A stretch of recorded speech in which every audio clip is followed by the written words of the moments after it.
各位大家下午好。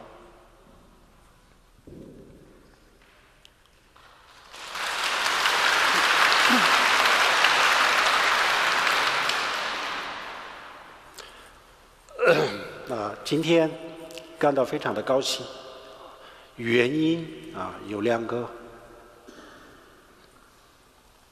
感觉。Oh yeah. Good evening, everybody. Tonight there are many, in fact, Tibetans in the audience. However, the plan for this evening was to deliver the teaching in Chinese. That was what was previously arranged. In a couple of days' time, though, the teachings will be given in Tibetan so that the Tibetans who attend will be able to understand with great ease. Khenpo is very happy to be here tonight for 2 reasons. 今天感到高兴的第一个原因是，就在这个斯坦福大学里面呢，能有机会跟大家进行交流。The first reason that Khenpo is very happy to be here this evening is that he, being here at Stanford University, is able to engage in exchange with everybody who has attended. 第2个原因呢，今天就在一个耶稣的教堂里面能够有机会跟大家演讲。The second reason being that tonight he has the opportunity to give a lecture to everyone in a Christian church. 在教堂里面演讲，对我来说，这次是第2次。This is the second time that Khenpo has given a teaching in a church. 第1次在上海的一个犹太教的教堂里面我们进行了交流。The first time was actually in a Jewish religious center, perhaps a synagogue in Shanghai, when he was able to give a teaching. 今天就是第2次。那么为什么在教堂里面演讲，为什么感到高兴呢？我觉得这个就是我们宗教之间的一种包容。The reason that I'm very happy to be giving the teaching in the church is because it gives me a feeling of religious tolerance. 那么我们所有的宗教都在传递同样的一个理念这个就是爱或者是慈悲心。In fact, all the religious traditions are perpetuating a value in common, a teaching in common, and that is love or compassion. 因为我们全世界的宗教如果相互包容、团结，这样子的话，能够给人类带来更多的和平、安宁和幸福。If all the religious traditions in the world are able to unite and work together more closely, then they'll be able to give people greater peace, tranquility, and benefit. 从这个我们的内容今天要讲的这个内容的角度来讲，今天我们是讲这个缘起。那么这个缘起有可能在某种程度上跟基督讲的这个上帝有可能是在某种程度上也许是一个意思。The topic of tonight's talk is dependent arising. Perhaps to some extent, this teaching is in common with the Christian idea of God. Perhaps the same, a very similar idea.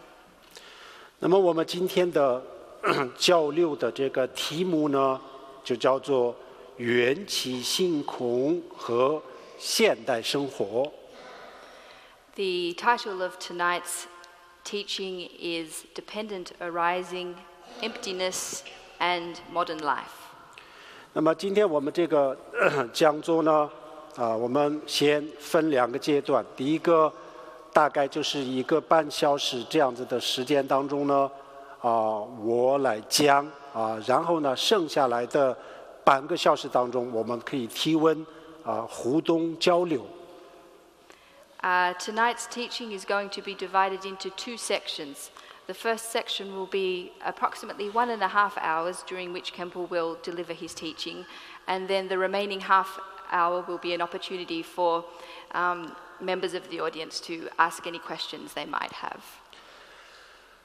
第1个阶段，这个演讲我们也就分了3个阶段了。第一个给大家介绍一下什么叫做缘起这是第一。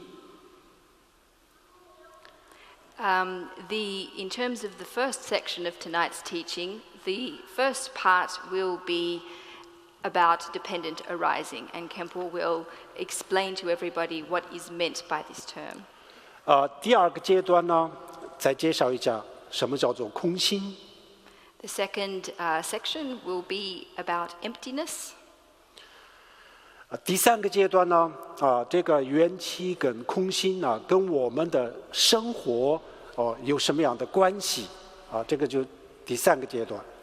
And then the third section will be about the connection that dependent arising and emptiness have in terms of our lives, our everyday lives. 也就是说，这个缘起和性空我们在现实生活当中怎么样去用在我们的现实生活当中，缘起性空怎么能够解决我们的有些问题第3个就讲到这些。That's to say, in the third section, emptiness and dependent arising, how do we use these in terms of our everyday life? What benefit do they have to us? How do we use them to solve the problems that we encounter in the midst of our lives? 首先第1个什么是缘起？佛经里面有一句话，这句话在大乘佛教、小乘佛教整个的这个佛经里面呢经常提到一句话。In terms of dependent arising, there is a saying that is very common in the Buddhist sutras, regardless of the Hinayana, the Mahayana, or the Vajrayana tradition. 这句话是说佛经里面讲，如来出世或不出世，法性常在就这么一句话那么如来出世或不出世是什么意思呢？如来就是释迦牟尼佛。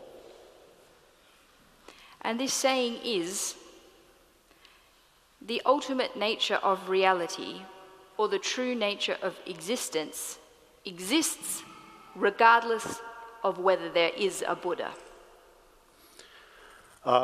如来出世就是说，释迦牟尼佛出现在我们的面前就转发然后转发论出世就是这个意思。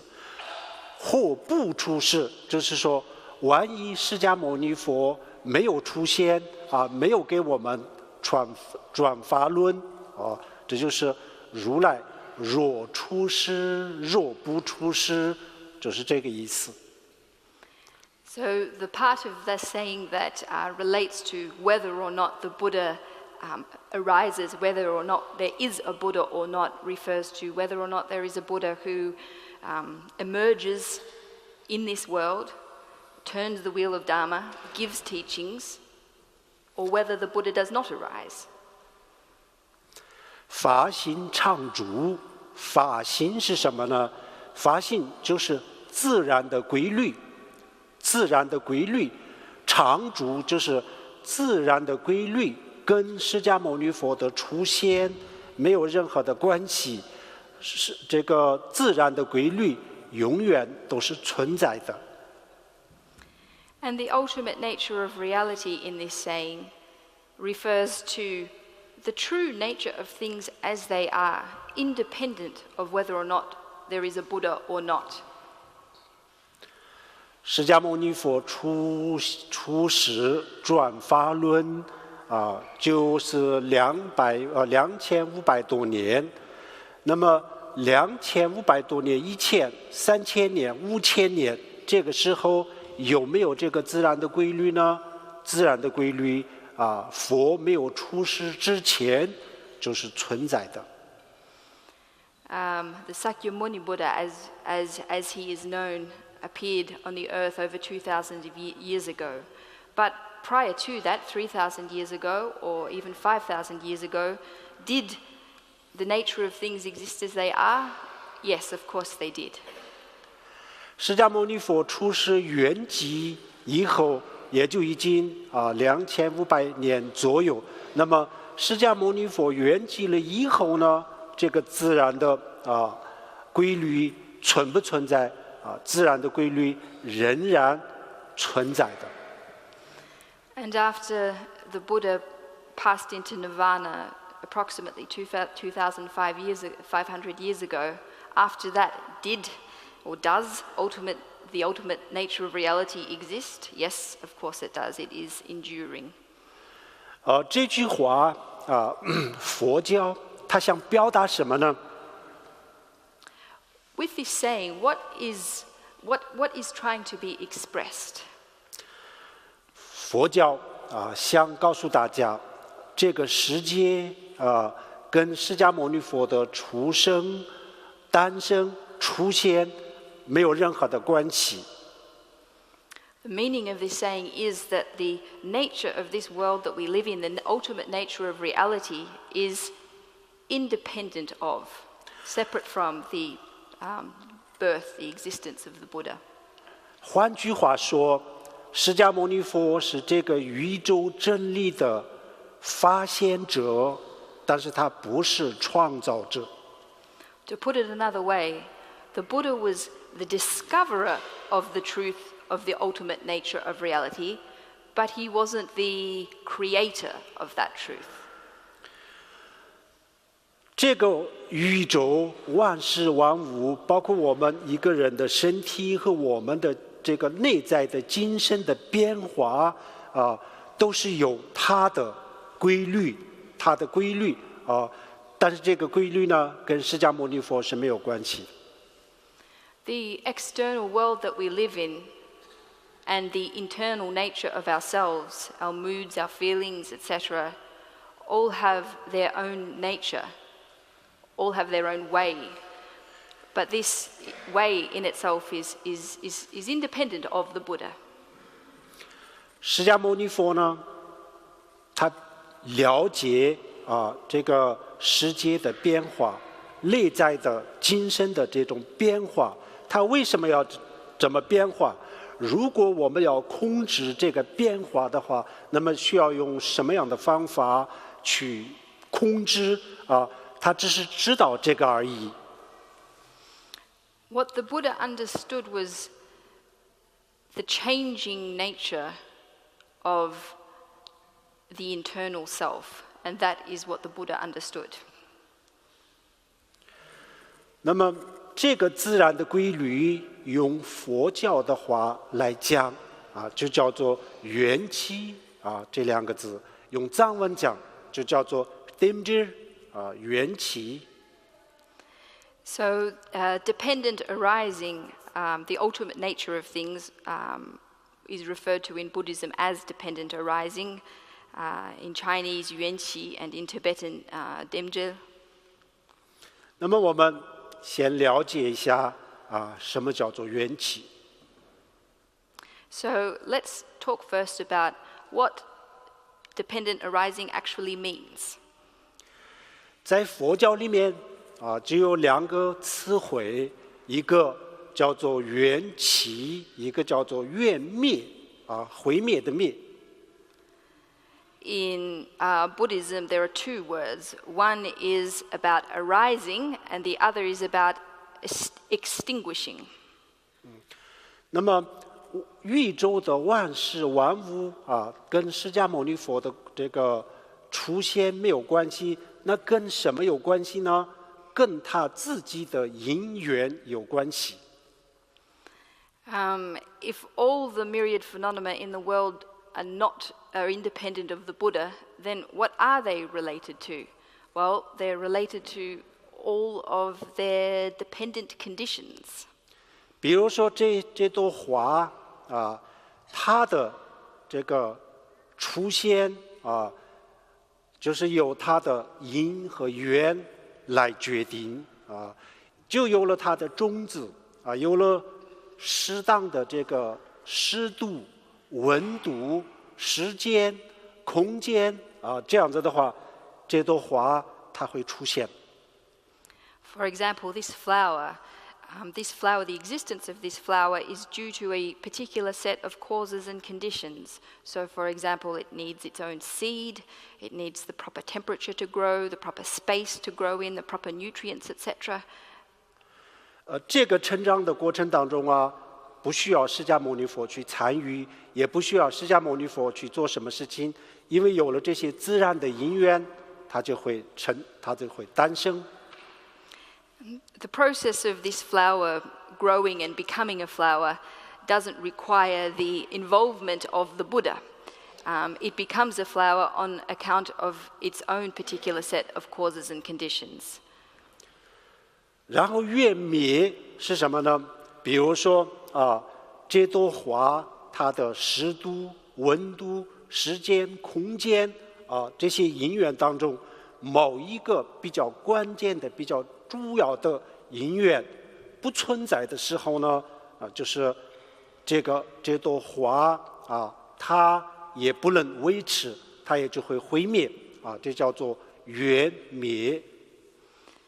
And regarding the extinguishing of phenomena, or in terms of the flower, if one of its the causes and conditions that permits its existence, its environment, the temperature, the water, nutrients, etc., if one of these vital constituent factors is missing, then it can no longer exist. And so that is what we mean by the extinguishing of phenomena. 这个缘起啊，它会大到这个宇宙的万事万物，小到一朵花，它们的发展的规律，或者它的毁灭，所有的一切啊，都有这个因缘啊，缘起，它在决定。Independent arising, this concept encompasses the greatest and largest principles of the universe, and right from the greatest and largest principles of the universe to the very smallest as well, down to the workings of a small flower. 内在的，比如说一个人的身体，一个人的身体的健康，一个人的身体的不健康、生病啊等等啊，这一切也有这个人的身体，人体它本身的有一种啊，它的因和缘具备的时候就会产生，然后这个因缘不具备的时候呢，这个身体啊就会毁灭，这就是身体的缘起。And in terms of the human life and the human body, it too is reliant on a particular set of causes and conditions in order to sustain its existence.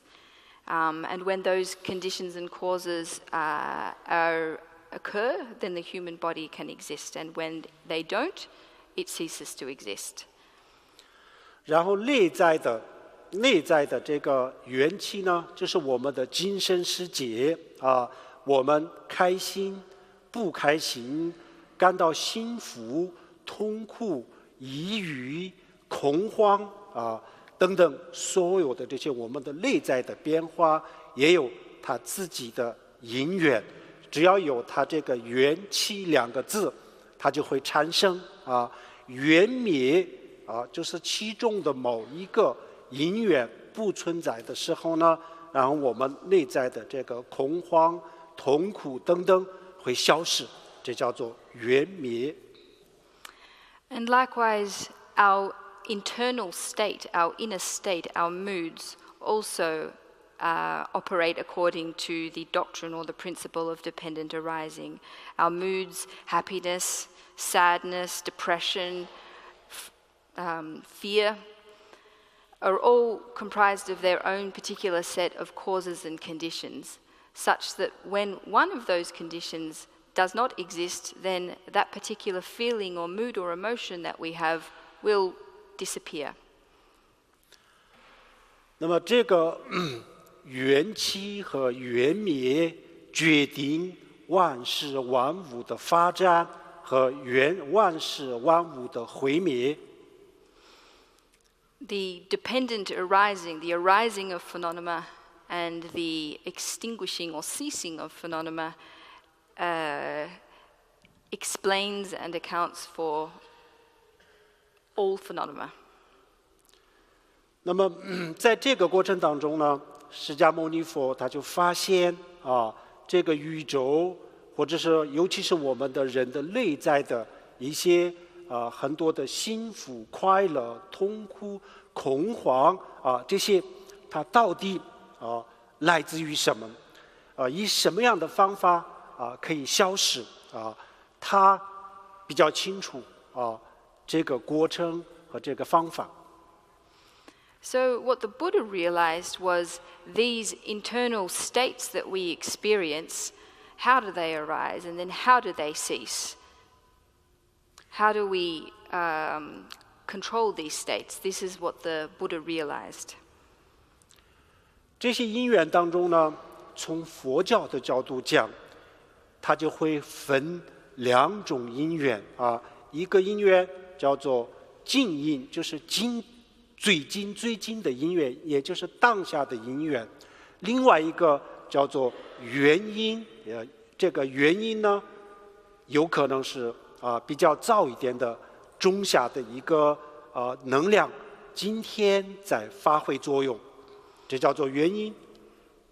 So in terms of the causes and conditions that account for our inner states, Buddhism separates between causes that are contemporary or recent, proximate to us, and those that are more distant or remote in the past.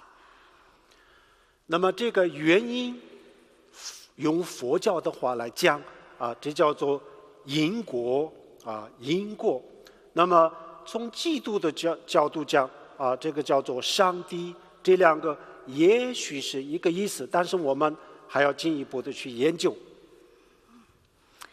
When we talk about the remote causes, in Buddhism we can also refer to this as cause and effect, the law of cause and effect. Perhaps we can also equate this idea with the notion of God, although whether or not we can state that, in fact, categorically is something that perhaps requires more research and deeper exploration. 不管是上帝也好这个因果也好，我们不能不承认有一个神秘的力量在控制我们的生活和我们的生死。Regardless of whether we call it cause and effect or whether we call it God, what we can't deny is that there is some kind of mysterious force controlling our lives, controlling the arising of our lives and the ceasing of our lives. 我们很多的东方和西方的宗教、哲学都在寻找这个根源。And what this mysterious force is something that philosophical traditions in both the East and West devote great energies to discovering. 我们为什么要去寻找这个因缘呢？ Why do we need to discover what this mysterious force is? 如果人类的需求、人类的追求仅仅是物质仅仅是这个物质的层面，这样子的话呢，那我们的现代科技还有很多的古老的传统的这些手段，都能够给我们解决这个物质上的问题。所以没有必要去寻找这么多的这个根源。If, as human beings, our needs are purely material, then contemporary science and technology and even ancient traditions and the knowledge that they, or the conveniences that they can bring us, should satisfy our needs, making it unnecessary for us to probe into the nature of this mysterious force. 但是我们大家都知道，无知，我们今天空前的发展有可能人类历史上我们这个时期这个年代的这个物质的这个生活呢，有可能是最丰富的时候，最丰富的年代。Of course, we are all very aware that we live in a generation of great material wealth and opulence.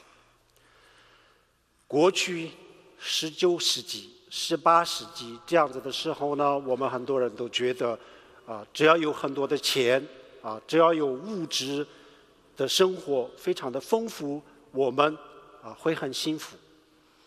In centuries gone by, in the 18th century or the 19th century, many people believed that if only we could have great material wealth and luxury, then we would have a wonderful existence. 但是到了20世纪、21世纪的时候呢，尤其是西方很多人的物质生活已经是非常的丰富但是我们幸福吗？很多人仍然不幸福的。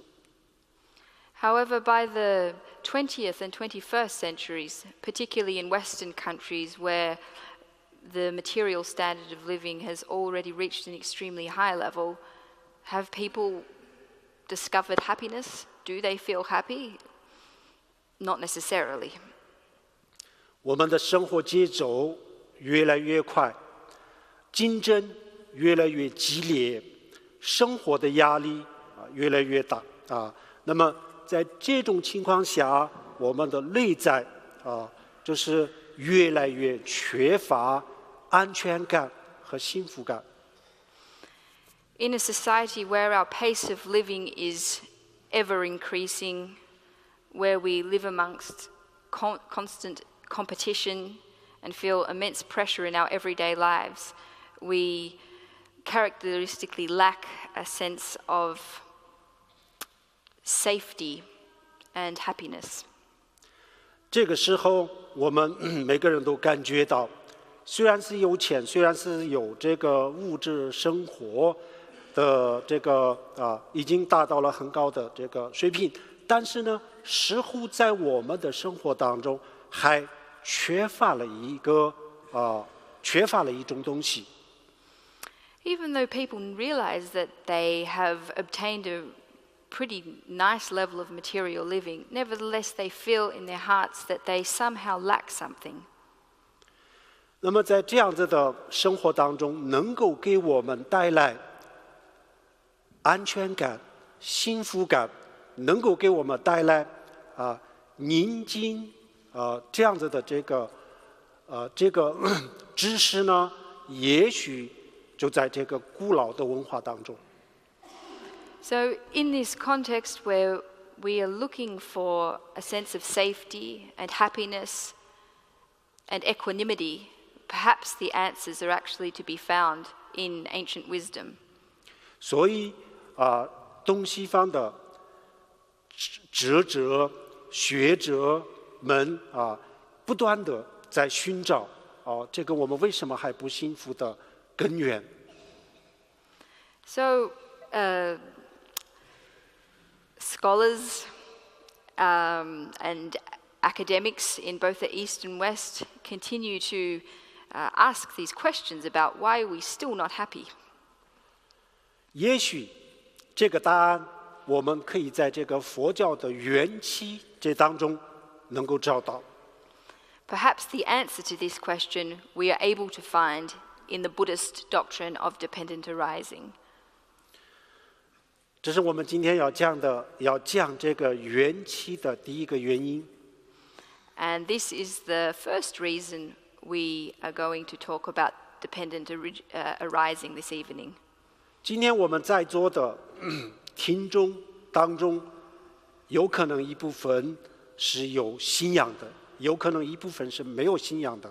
那么有信仰的这一部分当中呢，有可能一部分是信佛的，有可能一部分是信仰其他宗教的，但是都没有关系。Tonight, among tonight's audience, perhaps there are people who have religious faith and people who don't have religious faith. And among those with religious faith, perhaps there are Buddhists and also non-Buddhists. Regardless, it doesn't matter. 那么我们有信仰的、没有信仰的人，所有的人共同面临的一个问题就是心灵危机。Because regardless of whether a person has religious faith or not, we face this similar predicament of a spiritual crisis. 所谓的心灵危机，大家都应该很清楚，我们全世界东方西方所有的人都同样的面临一个问题，就是每个人的精神极度的空虚，没有安全感，然后越来越浮躁、狂躁、暴躁啊，这样子以后呢，最终每个人都很抑郁啊，甚至是得到抑郁症等等，这就是心灵危机。Spiritual crisis refers to a predicament that afflicts people in both the East and West, the inner state of great emptiness, ennui, fear, violence, anger, depression, to the extent that people suffer from the illness of depression. 首先我们要解决这个问题，就是作为一个幸福的、开心的人，或者是能够过一个幸福、开心、有意义的人生。So the first hurdle that we need to cross, the first problem that we need to address is how to lead a happy life. 当我们解决了这个问题以后呢，然后我们可以更上一层楼，然后再去考虑我们怎么样去解决生老病死的问题，怎么样能够从这个我们的一些，比如说我们不自由、不自在的这些内在的因素当中，怎么样能够解脱，怎么样能够摆脱，怎么样能够彻底的摆脱。第二步就是要去想这件事情。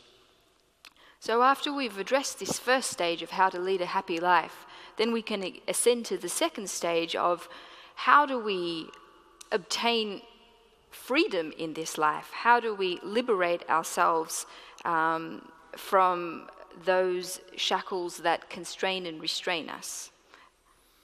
因为我们人，比如说我们很多地方有言论自由，有新闻自由，有各种各样的自由，但是呢，有一个东西呢，总是不能让我们彻底的自由，这就是我们的内在的一种烦恼内在的一种心态。You know, in many places have freedom of speech, they have freedom of expression, but there's always something lingering in ourselves that prevents us from having ultimate freedom. And that is ultimately an inner obstacle we have, our inner negative emotions.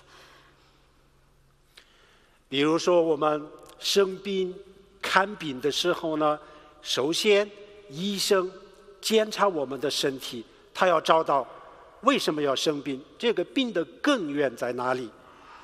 When a doctor examines us to find out what kind of illness we're suffering from, he does so with the purpose of finding out the root of that illness. We need to know the root of the illness in order to cure it. 他找到了这个根源以后呢，才能够有一个方案给他治病最后能够治好这个病。Indeed, it's only through knowing the root of the illness that a plan can be made according to which the illness can be cured. 同样的，我们人类也是一样我们要去寻找我们为什么不幸福，最终所有的这些自由都有了，但是呢，为什么总是有一个不自由的东西？为什么不能超越？为什么不能突破？我们首先也得要去寻找它的真正的根源。And we as humans are exactly the same in terms of our internal states. What is it, in fact, that is preventing us from transcending? We have this sense of freedom, but what is it that prevents us from transcending, from going beyond ourselves and achieving happiness? 当我们找到了这个根源我们非常清楚地看到了这个根源的时候呢，我们才能够知道怎么样去解决这个根源。And it's only when we know what the root of our problem is, when we're clear about what it is that's obstructing us, that we're able to take measures to transcending it. 这个因缘前后后的这个因缘，它也是缘起，也就是在这个缘起当中。And in order to do this, dependent arising can explain to us is the way that we can understand what this obstruction is, what the root of our unhappiness is. 那么简单的说我们比如说我们该有的都有了，比如说我们有钱有名有地位，有社会的地位，有权利什么样的都有，该有的都有但是呢，我们还是会面临很多的不快乐不幸福的这样子的这个每个人都有很多这样子的时候。Every person, regardless of whether they have wealth, fame, status, reputation, etc., still experience times when they are extremely unhappy. 那么这个根源用佛教的话来讲，他认为这个根源不在外面而在我们自己的内心当中。From a Buddhist point of view, the obstacle or the root of that unhappiness is not to be located in an external sense, but inside ourselves. 这个世界，它的本性或者是它的这个世界在我们的眼里是什么样的也就是说，这个世界在我们的眼里以什么样的方式出现？这个不是这个世界它本身来决定，而是我们对它的态度来决定。In fact, this world around us, as it appears to us, is not ultimately determined by the world outside, but by our internal attitude. 就是说，我们在我们的内心当中调整了以后呢，这个世界也跟着我们的内心会变化也就是说，随着我们的内心的变化而变化。So that when we make changes within ourselves, when we adjust the way that we view the external world, so the world that we see changes in accordance with our changed internal state. 这个当然不是唯心主义的观点。This is not a materialist view of things. 它是另外一种除了唯心和唯物的另外一种观点。It's aside from the materialist view of things. It's a different perspective, another perspective. 那么这个最关键的这个根源是什么呢？用佛教的话来讲我们对这个世界的执着，就是它的根源。To use the Buddhist explanation, the source of our the source of our obstruction of our freedom is our clinging, our grasping, our attachment to the world. 我们人是什么样子？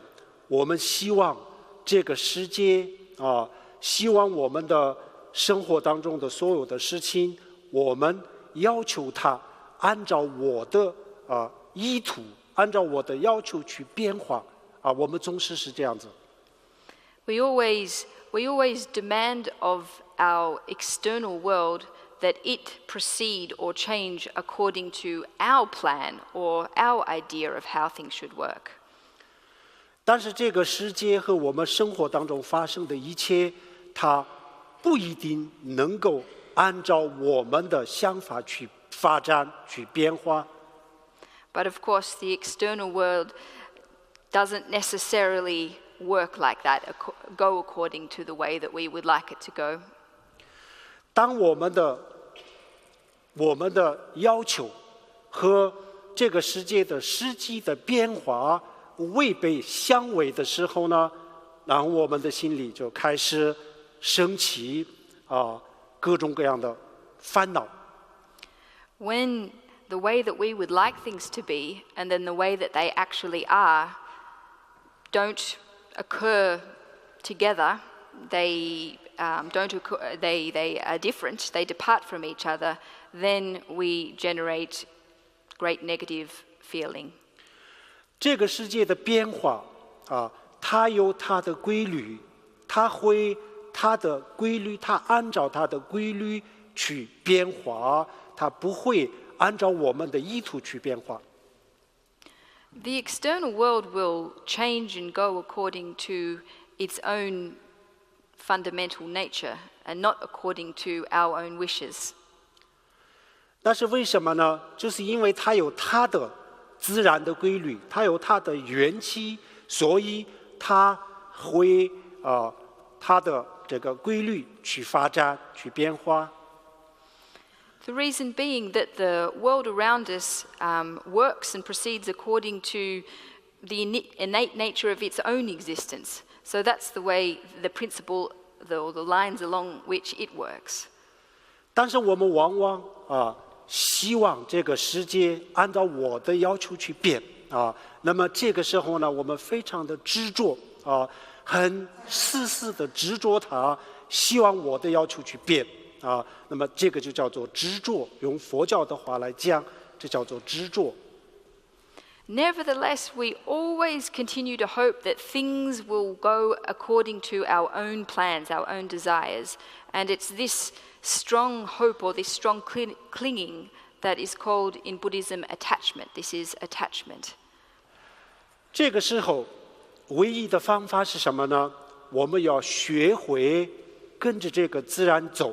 我们要理解这个自然的规律，尊重自然的规律。我们不要强求这个跟着我的意图去变，我们把我们的心这个意图随着这个外面的变化而变化这样子我们要学会这一点。So what we really need to learn how to do is to go with the nature of things as they are, and instead of insisting and clinging on to the idea that things should go as we hope them to be, learn how to roll with the ultimate nature of reality, as it were. 用佛教的话来讲，这个就是4个字，叫做顺其自然。As is said in Buddhism, what we need to do is go with the flow.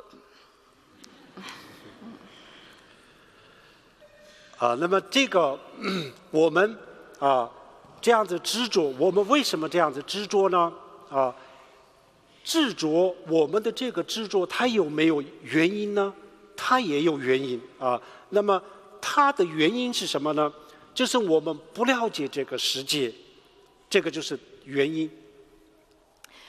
Does our clinging, does our attachment have its reasons? Yes, of course it does.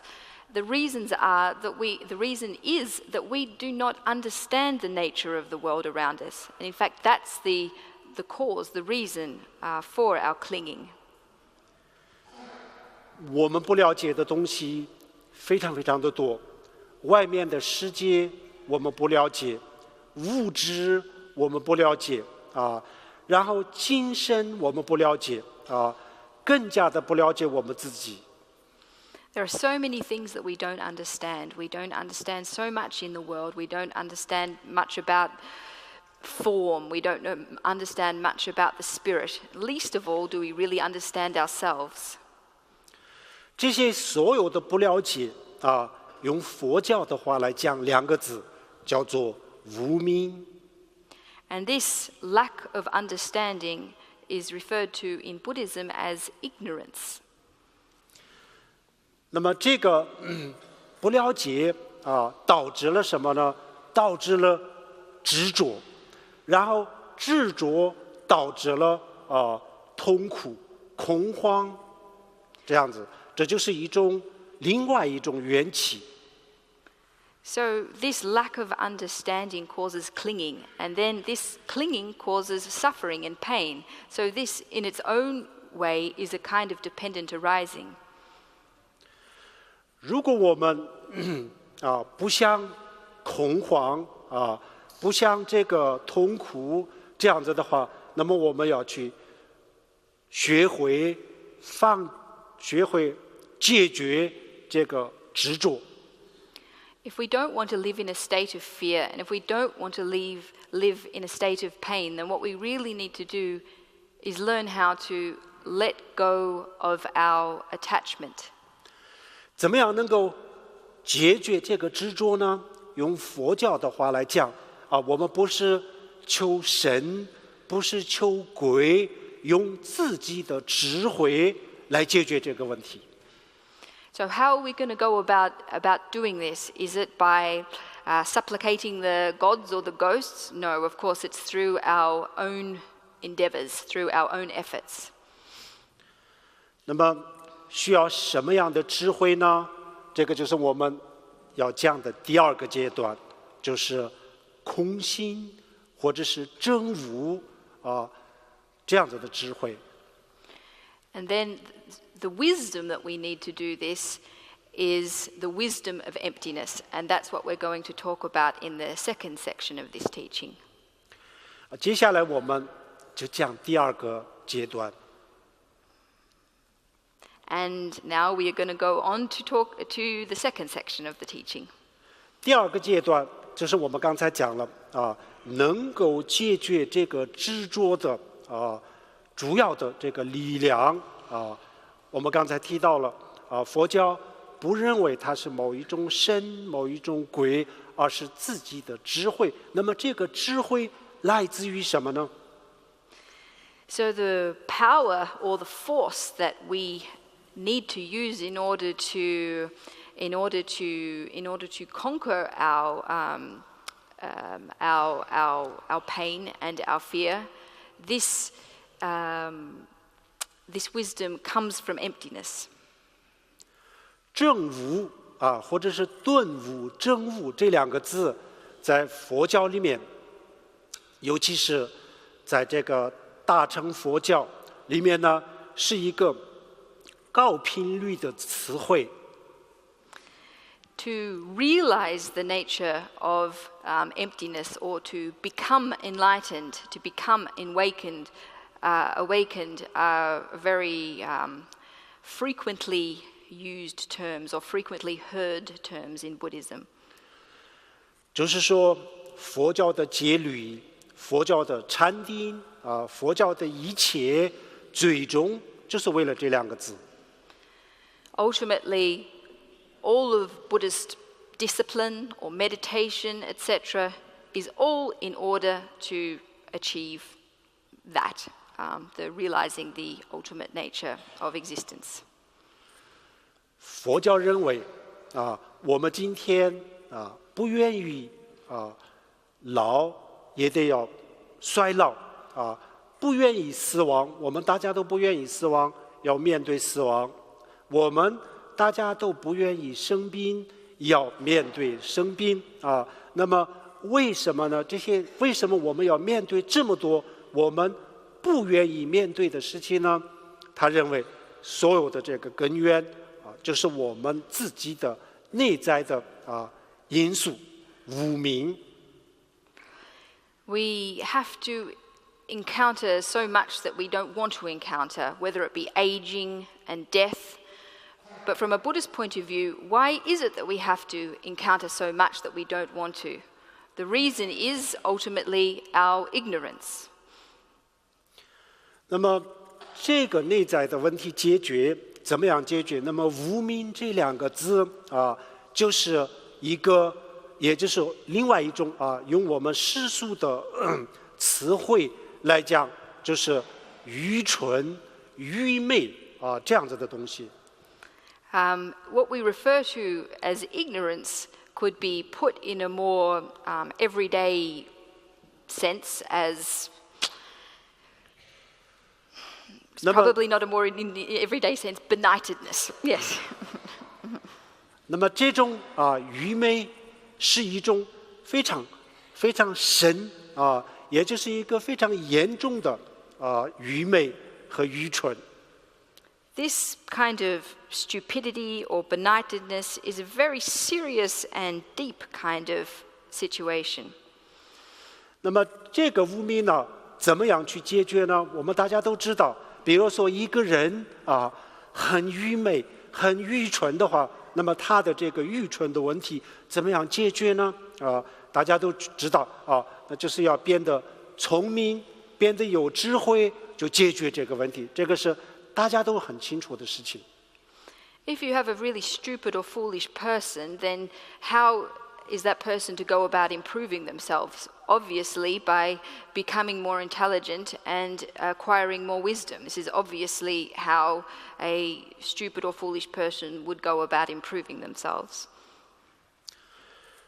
从佛教的角度来讲，我们人类，也就是普通人比如说科学家、哲学家等等人类历史上出现的这些非常非常了不起的这些伟大的人物还有以及我们其他的人，佛教觉得大家都很聪明但是呢，就缺乏什么呢？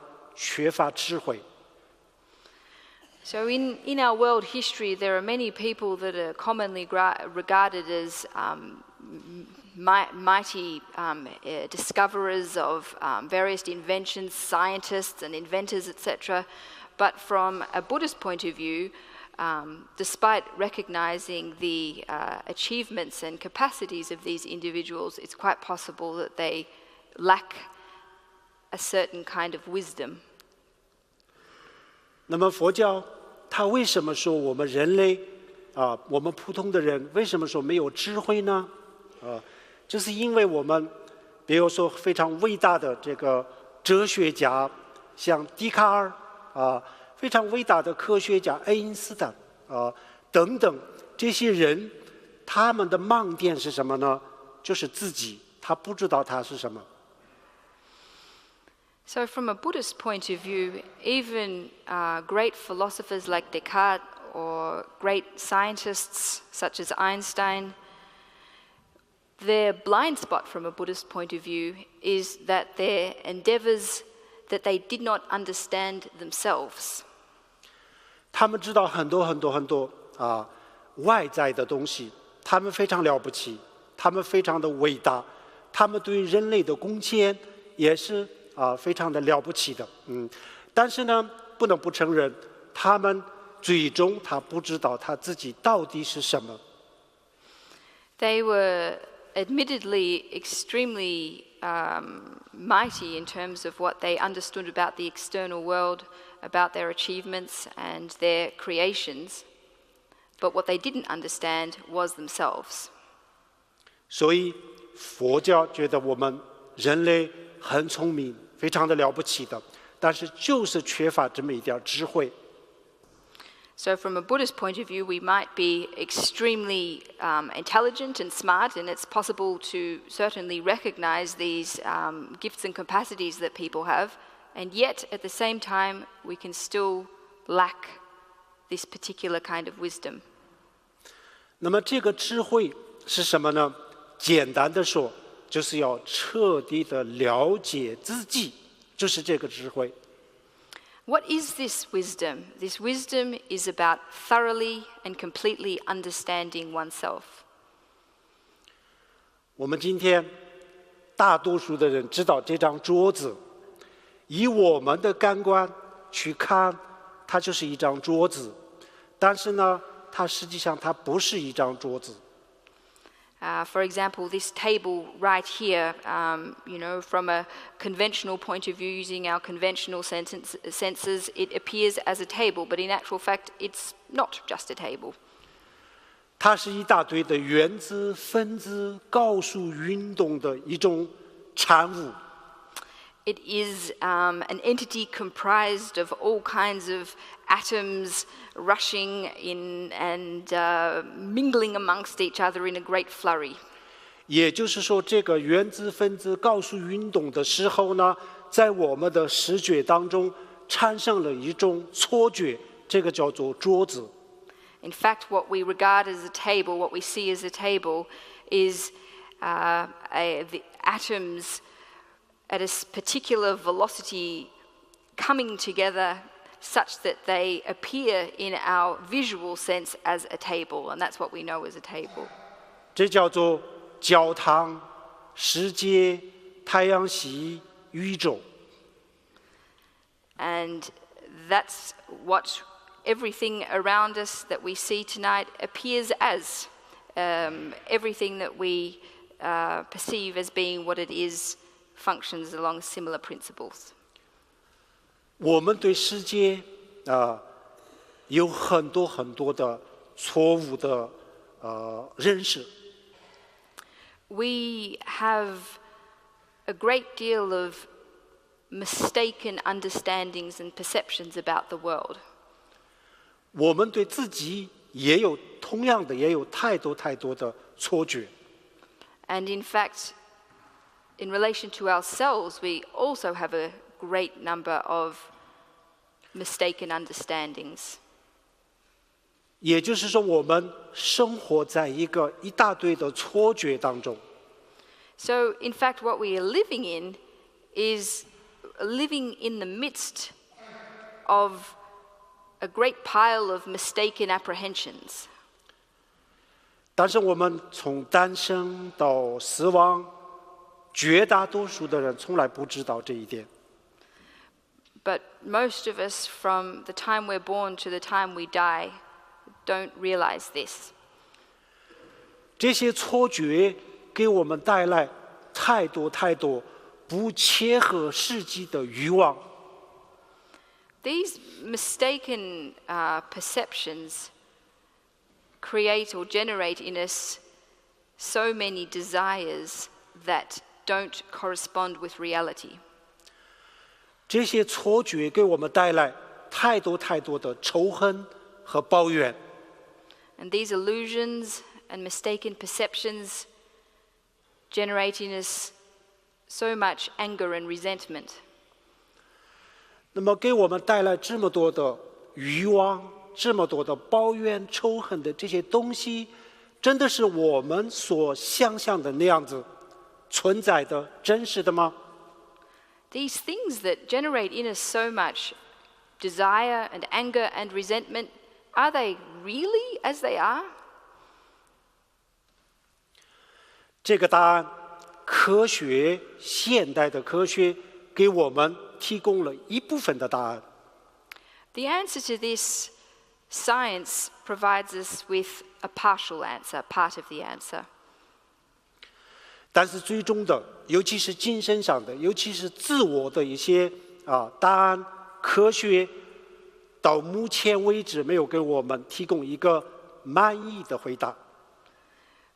In terms of how this relates to our inner state, however, science has not yet been able to provide us with a fully satisfactory answer.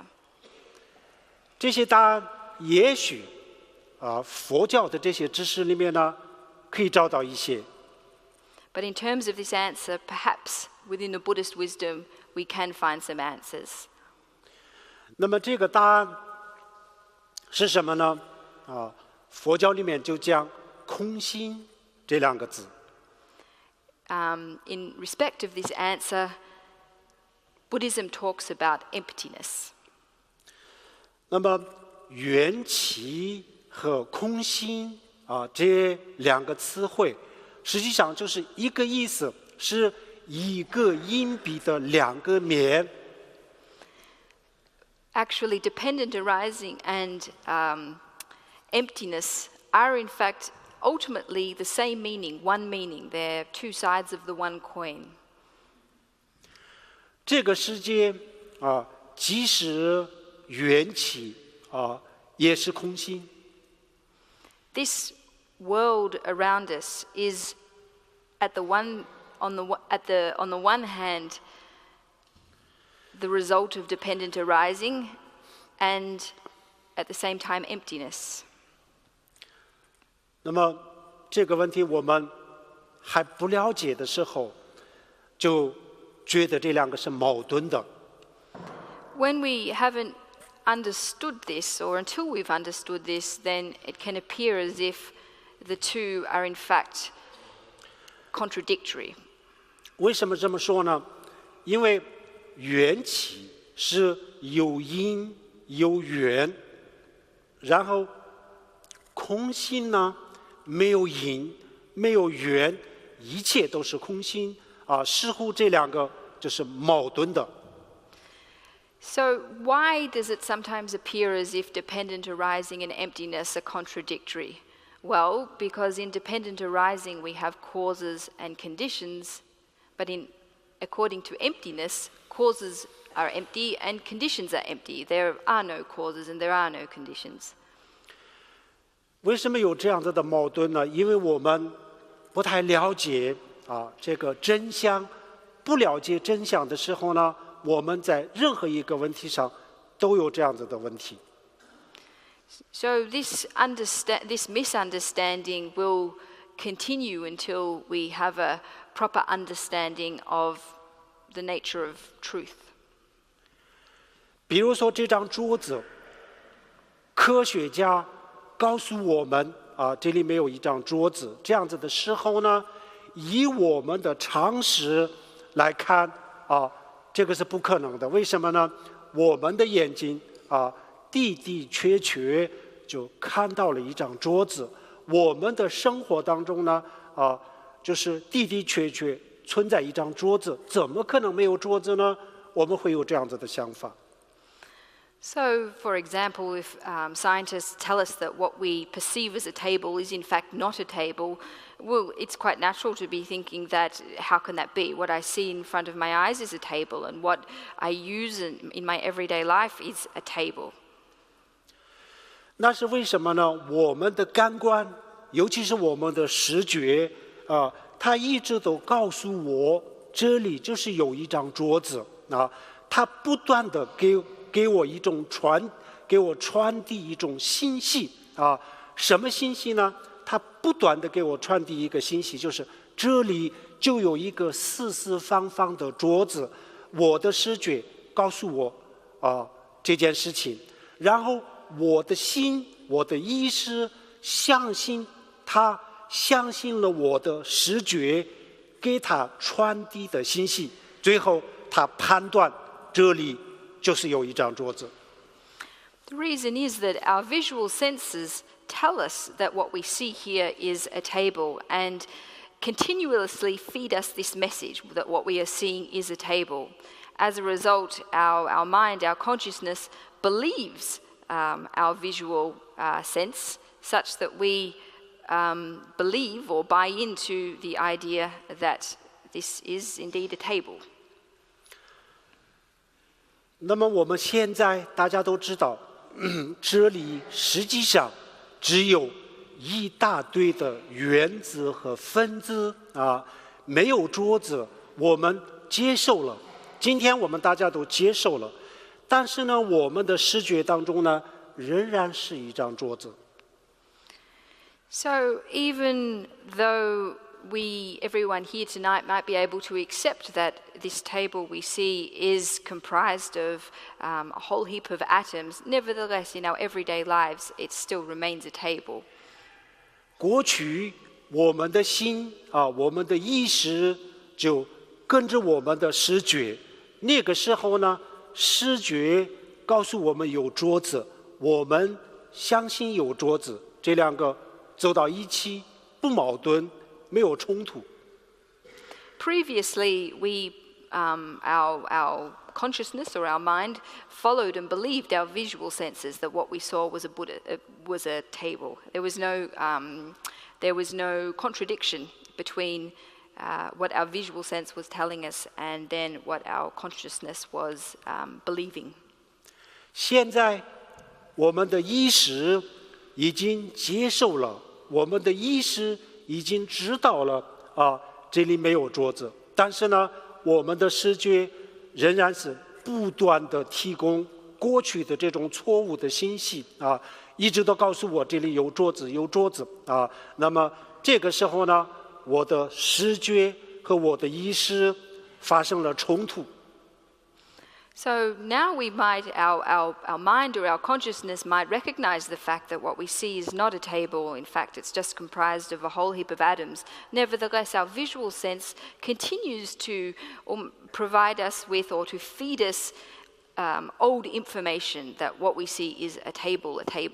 So there exists now a contradiction, an inconsistency between what our visual sense is feeding us and what our mind believes. 过去我们的意识跟着我们的视觉走那么现在呢，我们跟谁走？ So previously, our mind was going with our visual sense. Now, who do we go with? What do we go with? 如果说我们不跟着我的视觉走，那么我们要选择另外一条路。那么如果我们选择跟着我的视觉走，那么我们违背了真理这时候呢，这就是一个对我们的一种挑战，我们面临了两种选择。So we're really facing a challenge. If we decide in this conundrum to go with and believe with what our visual senses are telling us, then what we're doing is flying in the face of truth. 那么这个时候我们怎么样去解决，怎么样去调节这个矛盾呢？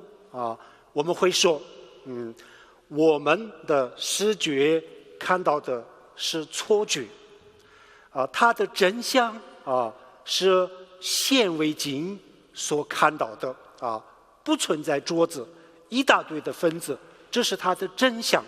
我们看到的是错觉这样子以后呢，这个问题解决了，调节这个矛盾了。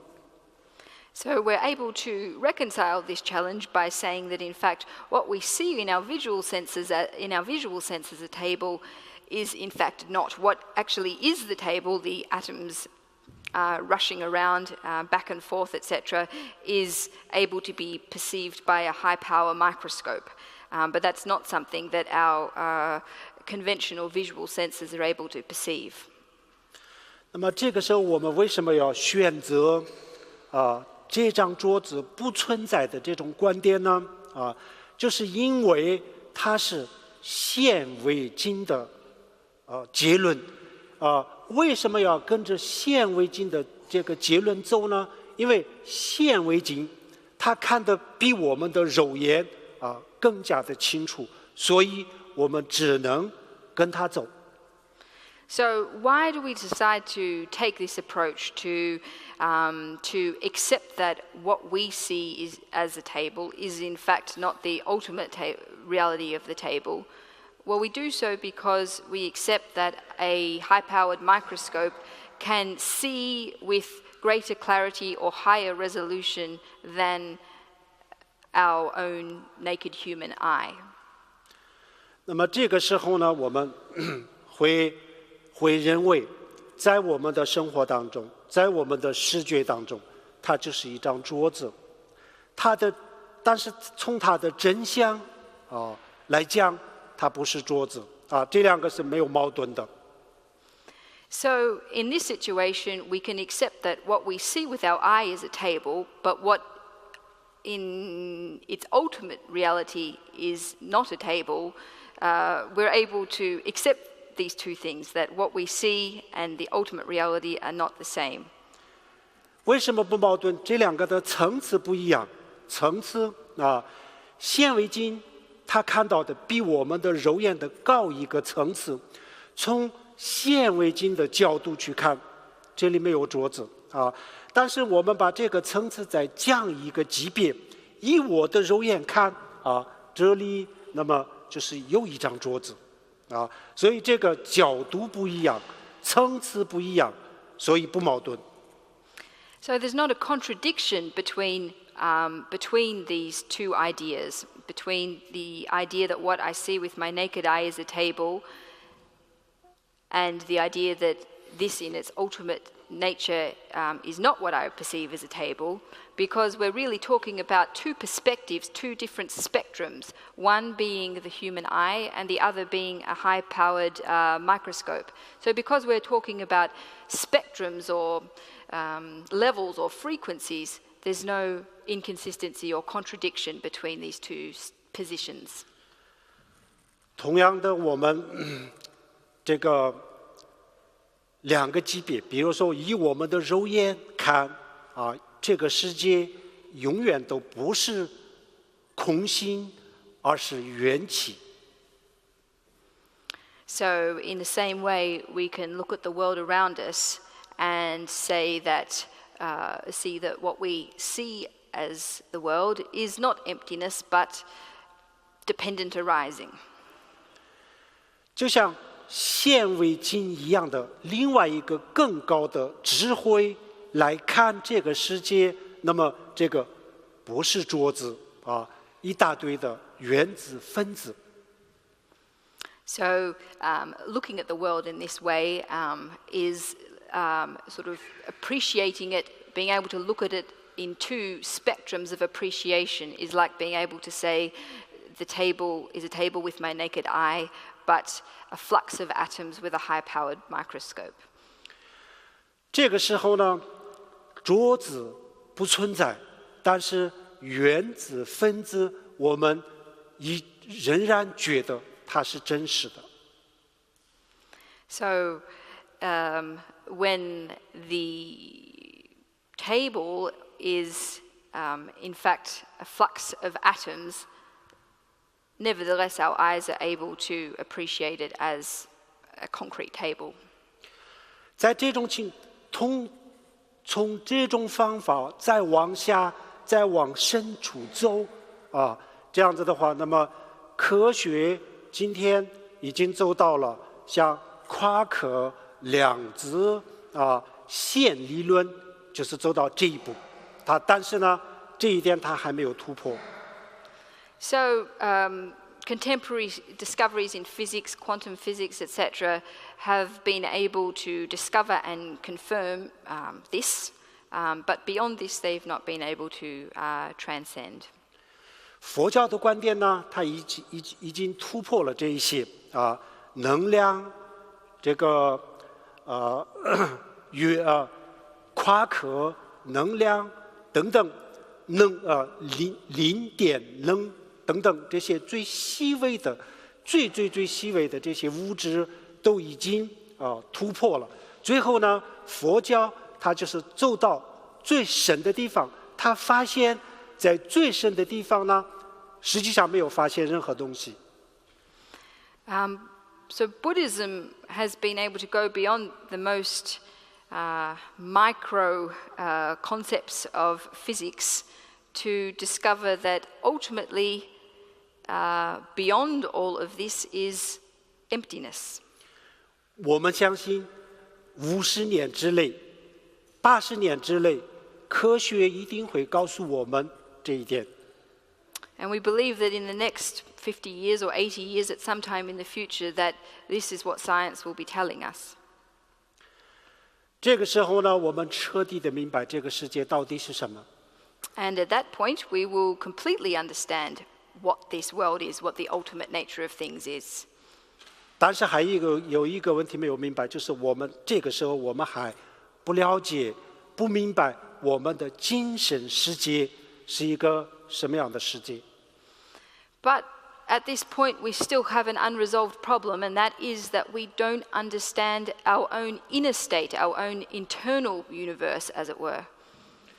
从目前的科学的技术来看，似乎就是没有办法给我们这方面的这个答案。Looking at things as they presently stand, it doesn't appear that there is any type of science or technology that's able to provide us with this answer. 内在的今生，其实它是最精彩的、最奇妙的世界。Our internal, inner spiritual state is the most delicate world. 但是这个不是我们的眼睛可以去看，我们的耳朵不可以去听，只有他自己可以感受、可以体会、可以体悟。But this is not something that we can investigate with our eyes and our ears, perhaps like the external world. It's something that we have to turn inward and experience for ourselves, investigate for ourselves. 那么这样子的外在的物质、内在的精神，一切的一切，最终它就是一种在我们的视觉、听觉、触觉当中出现的一个虚幻的世界。彻底的明白这一点的时候呢，那一天就叫做我们这一天就是我们证悟的一天。When we are able to fully understand that the world that we perceive outside ourselves and the world that we perceive inside ourselves, both the external world and our inner selves, are in fact the illusory production of our own senses. When we fully realize this, then that is the day of our enlightenment. 它是一种超级的智慧，因为它发现了我们在这个普通的感官的这个层面永远都没有办法发现的真理，它彻底的发现。So this is a kind of transcendental law or super knowledge because it is a realization that goes beyond that which we are able to obtain through our sensory organs. 这是我们今天要讲的第二个阶段，简单的介绍一下什么叫做空性。So this is the second section of tonight's teaching, essentially just talking briefly about what the notion or doctrine of emptiness entails. 那么第三个阶段，缘起跟性空跟我们的生活到底有什么样的关系呢？我们接下来因为时间的关系，我们简单的介绍一下。The third section, the relevance or the connection of or between our own lives and dependent arising and emptiness, we will go on to talk about now. Given time constraints, we'll talk about it briefly.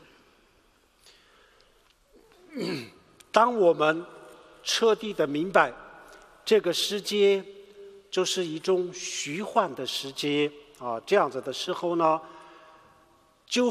当下就会消失这个世界给我们带来的恐慌、焦虑、抱怨、仇恨，或者是过度的欲望等等这些所有的烦恼，一下子就会消失。When we realize that this world around us is in fact our own, the illusory production of our senses, then in an instant, all of our negative emotions, our fear, our anxiety, our anger, our desire, can dissipate just like that. 同时，也就会消失，比如说我们大家都不愿意看到的战争、歧视、种族的歧视等等，让大家不愉快的这些很多的这些事情，同时也会消失。And similarly, all the kinds of things that we really don't dislike about the world, the wars, the discrimination, etc., with this realization, they will dissipate, they will disappear as well.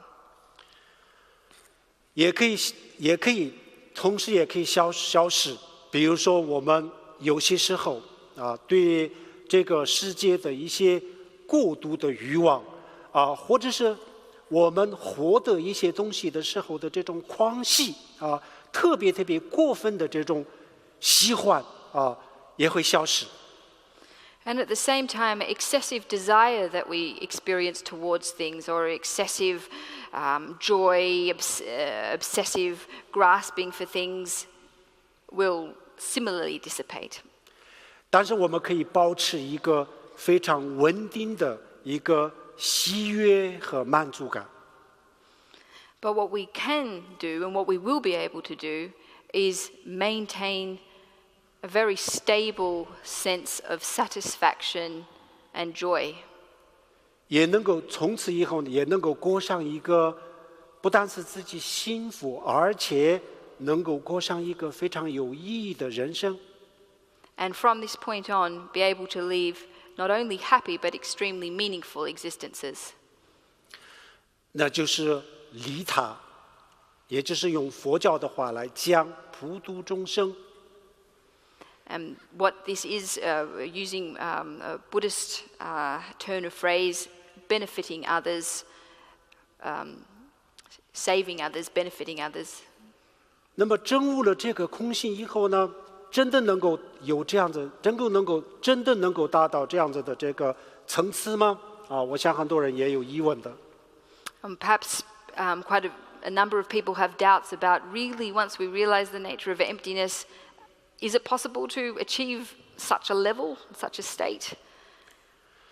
非常简单，解决这个问题。比如说，我们做梦的时候，如果我们不知道这个正在做梦的话，那么在我们梦里面发现的一切，都跟我们现实生活当中发生的没有任何的区别。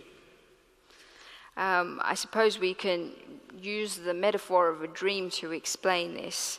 So, when we're in the midst of a dream and don't realize that we're dreaming, then everything seems exactly as it were in our real lives. 任何一种梦我们能够拉长80年、100年，这叫做人生。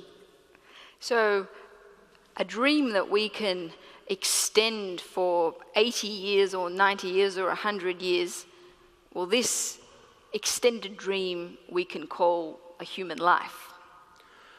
任何一个人生的经验如果能够压缩到2个小时、1个小时，就叫做梦。And any human experience in our lives that we're able to contract or reduce to a couple of hours, we can likewise call this a dream. 唯一的区别就是时间，除了时间以外，没有任何的区别。With the exception of time, there's absolutely no difference between the two.